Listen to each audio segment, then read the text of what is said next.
What's going on, all you awesome people? I'm Matt. And I'm Vanessa. And Happy New Year, everybody. Welcome to 2018. Welcome. And before we get started, I just want to explain real quick. I know the title might seem a little weird, Top 10 Disappointing / Worst Films of 2017, but I just want to make one thing perfectly clear. I know some of you might be confused, but we're not professional movie critics. No. I mean, I know with the fantastic set and the expensive layout and budget that we have to work with and everything, it might seem like we're the second coming of Siskel and Ebert, but I assure you we are not. And with all of that being said, I just bring that up because we pick and choose which movies we go to see, and we do that based off of whether or not we're interested, whether or not it looks good. So some of the films that are supposedly absolutely terrible, we didn't go see. You won't find the Emoji Movie on either one of our lists, or The Snowman, which we were interested in, until all of you guys picked it apart and absolutely thrashed it. The Bye Bye Man, we did not go see because it just didn't look good, and apparently it wasn't good. No.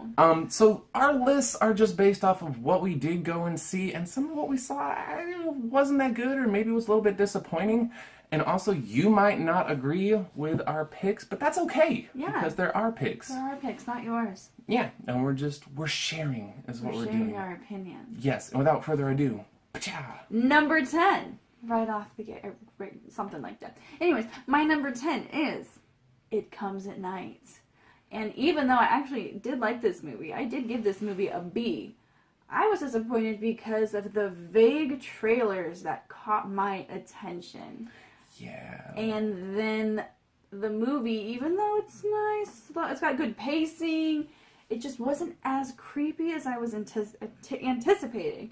So I'm just a little bit let down with that. But it's still a quality film. Yeah, and it wasn't what we were anticipating. It wasn't what I was expecting. At all. And that was kind of a letdown. So, my number 10. My number 10 goes in a completely different direction. My number 10 is Kong Skull Island, which suffered from the Suicide Squad effect. The first few trailers we got for Kong, or at least the first 2 trailers we got for Kong, made it seem like a dark, intense, almost kind of creepy film, and then preceding trailers made it seem campy and funny. And the film was actually a mishmash of both. It tonally shifted and couldn't really decide what it wanted to be. And it was kind of a letdown. Now, there's nothing wrong with a big, fun popcorn movie, but this one was a little bit disappointing and forgettable. Very forgettable. My number 9 is one that I completely forgot about. My number 9 is The Wall. Yeah, not The Great Wall, because we wouldn't even waste our time with The Great Wall. Sorry, Matt Damon. Sorry. But The Wall with John Cena, I think? John Cena! Is that right? Yeah, John Cena. And Aaron Taylor Kitsch. Oh, see, yeah, I do remember him being pretty good. I can't remember a single I remember scene. the movie being pretty good, but this is your list. I can't remember a single significant scene at all. Remember the title. We still have the movie ticket. We saw it. Just didn't stick with you. Didn't stick with me. All right, It's my number 9. Fair enough. My number 9, I'm going to go ahead and pick on a beloved franchise, a franchise that even I like, but maybe not anymore. I'm talking about Pirates of the Caribbean, Dead Men Tell No Tales, also known as Pirates of the Caribbean. We have no tales left to tell. Let's just throw you Johnny Depp and make some money. My goodness. The characters, the humor, the fun from the first 3 films, which are my 3 favorite in the series, are absent here. This movie is kind of a mess. The subplots are all over the place, and it kind of feels a little bit like a soap opera. Not what I want from Pirates of the Caribbean, and yeah, I left a little bit dumbfounded, to say the least. Just a little bit. Yeah. All right. My number 8 might be a little bit of surprise to you. My number 8 is The Zookeeper's Wife. Wow. Not Jessica Chastain. She's my girl. She's one of my favorite actresses, and she is fantastic in this movie, and so is Daniel Bruhl.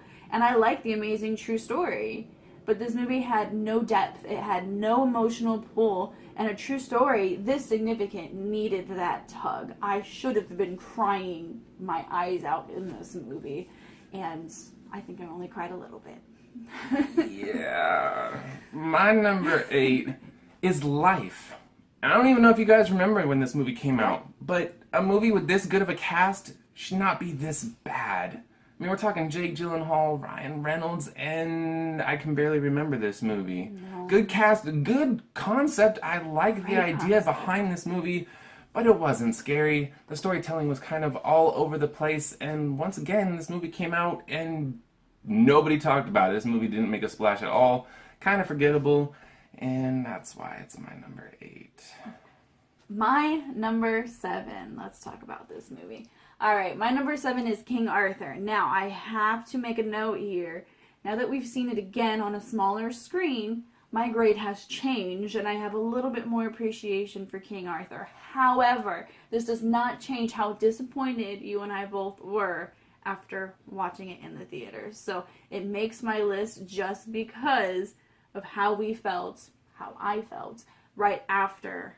Because it's not our list, it's my list. So how I felt right after we got home, or after we left the theater. It was baffling. It was just a mess. The cameras everywhere. So, didn't like a lot of the sound. So, and I gave it a D. Yeah, and it would have made my list, except for the fact that we recently watched it again. And I like it a little bit more, and it's not nearly as bad or as disappointing as the movies that are on my list, such as my number 7, which is 47 meters down. How far down? 47? Oh, okay. 47 meters down. And now this was supposed to be a straight-to-DVD release. It was never even supposed to see the theaters, but I have a feeling that somebody at the studio saw The Shallows and was like, hey, let's just ride their coattails right to the bank. Let's put this movie in theaters and see how it does. Well, when you do that, you give us, the audience, a subpar movie, and this movie just lack of scares. Parts of it don't even make any sense. No sense. And I wish it had just gone straight to DVD where it belonged, because we would have never seen it. Exactly. Would have saved us a trip to the theater. My number 6 is Jigsaw. And surprisingly enough, you don't really have a whole lot of expectations when a movie has so many sequels. But I was interested because I wanted to see what they would do now that we've gone past that guy I can't remember. Jigsaw? Jigsaw. Well, the character's name, John... Kramer. That doesn't sound right, but... It okay. is. Okay, I'll trust you. I want to see where they went. Don't ask and then not believe me. What? Okay. What I did I actually liked quite a bit of this movie, but then everything that I liked was completely destroyed by the end of it. And so that's why it's on my disappointment in number 6. Yeah, that's another one that would have made my list, except I saw some movies that you didn't see, such as Unlocked, which I have a feeling a lot of people didn't see. No. But this is a spy thriller that boasts an all-star cast. You got espionage, betrayal, traitors, and it features Noomi Rapace in the lead role where she gets to kick ass and take names, except that you get half of a good movie. The first half of the film is intense and gripping and keeps you interested, and then the second half falls apart, and a good reason behind that is because somebody on the marketing team decided it was a good idea to put one of the biggest twists in the movie in the trailer, thereby ruining any shock value at all. Yeah, and after that point, the movie just kind of goes downhill and isn't memorable. My number 5 is one we've already talked about, which is Pirates of the Caribbean. Right? And this one is another one where the sequel after sequel after sequel, you kind of lose expectations. But I like pirates. Yeah. They're usually very entertaining. This one was still quite entertaining.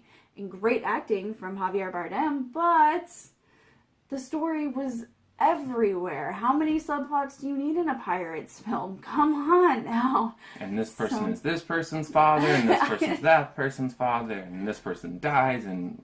Yeah, you're like, who cares?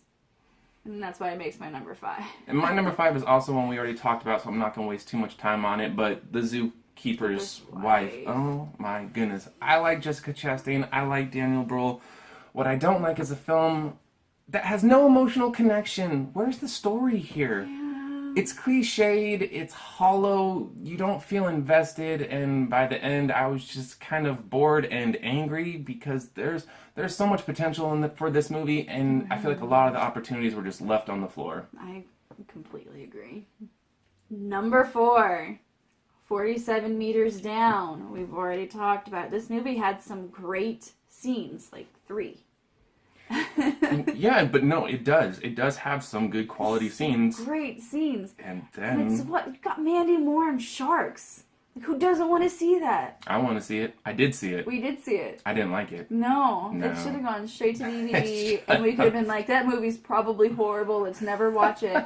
And we never would have. No. Yet we spent money and time out of our day. And, yeah, that's why it's my number 4, because I didn't like it. I didn't like it either. My number 4 is Phoenix Forgotten. And in no. all honesty, I did forget about this movie. I did, until we were actually looking back at everything we saw. And this is just one of those found footage films that doesn't work. And this movie should never have gone to theaters.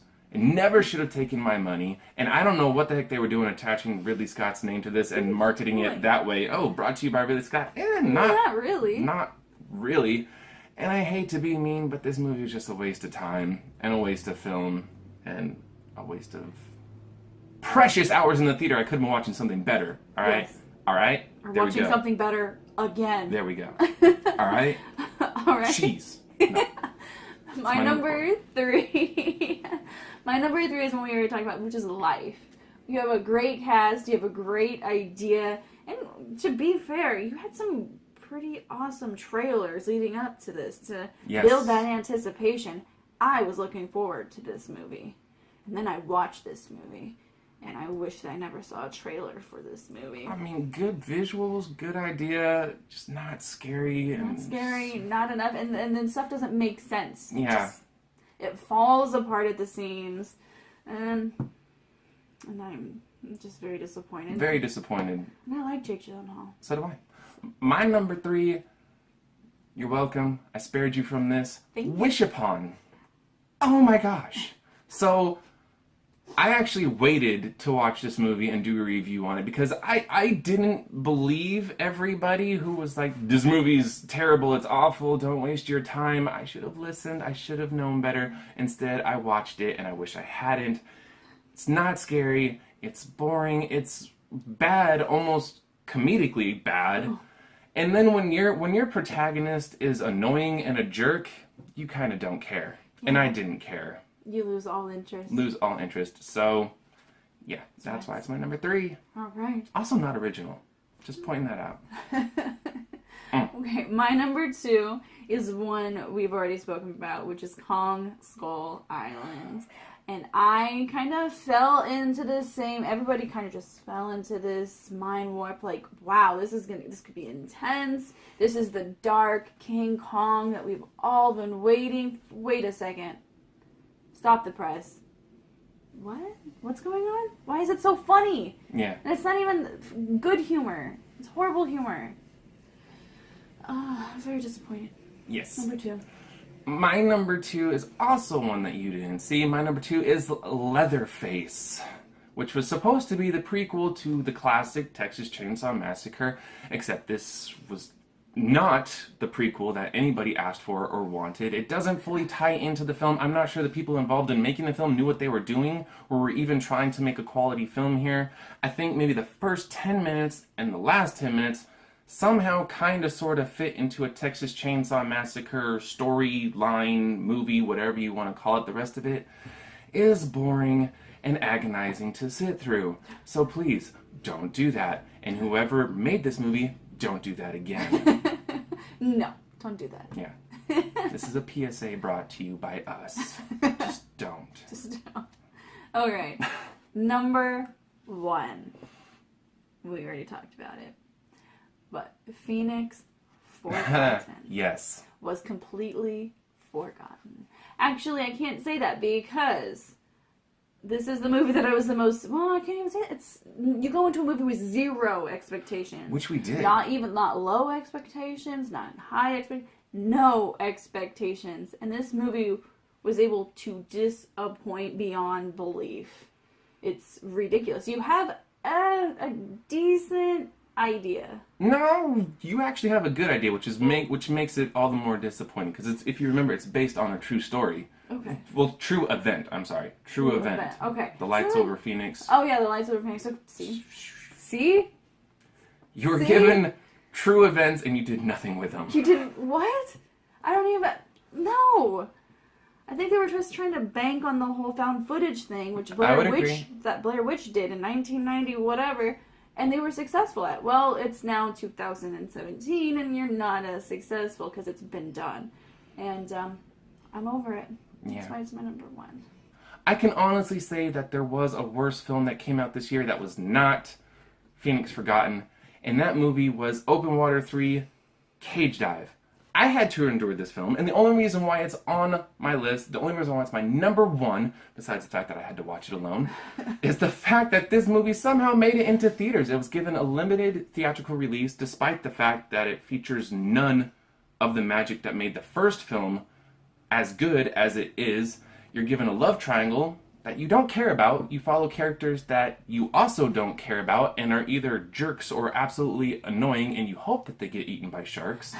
The best parts of this film are in the trailer, and it's just god-awful. There you go. It's god-awful. And I would actually rather sit through all of the Jaws sequels on non-stop repeat before I have to watch this movie again. And I want to say it's the only film I gave an F2 all year long. Wow. And it deserved it.